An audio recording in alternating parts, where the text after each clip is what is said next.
Hello everyone, সবাই কেমন আছেন? আশা করি সবাই ভালো আছেন, সুস্থ আছেন।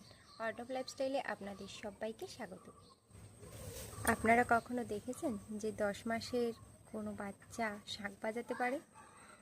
এটা অবিশ্বাস্য। আমিও যেদিন প্রথম দেখেছিলাম যে একটা 10 মাসের বাচ্চা, আমাদের বাড়িতে গোপু লাড্ডু আছে, তো যখন ওর হাতে বিস্কুট দিলাম, তো ও না খেয়ে দেখলাম গোপু লাড্ডুকে বিস্কুটটা খাইয়ে দিচ্ছে। এটা একটা অবিশ্বাস্য ঘটনা, কারণ ছোট বাচ্চাদের হাতে বিস্কুট দিলে সাধারণত বিস্কুটটা সে নিজেই খায় প্রথম, কিন্তু না, আমার ছেলে করেছিল কি, বিস্কুট হাতে দিয়েছিলাম, ও না খেয়ে প্রথম গোপু লাড্ডুকে খাইয়েছিল। সেদিনও আমি খুব অবাক হয়েছিলাম। আরও অবাক হলাম যেদিন ওর হাতে প্রথম শাঁখ দিলাম, আমি পুজো করছিলাম, ওকে নিয়ে গিয়েছিলাম, আর ও শাঁখ বাজাচ্ছিল। তাই আপনারাও দেখলে বিশ্বাস করবেন না, কিন্তু দেখাচ্ছি, চলুন।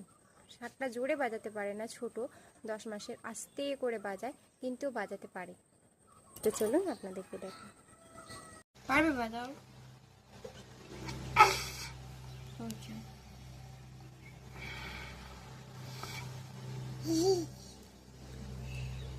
আবার বাজাবি, আবার বাজাবি। জোরে করে ফু দাও, জোরে করে ফু দিয়ে বাজাতে হয়। মাম, জোরে করে ফু দিতে হয়।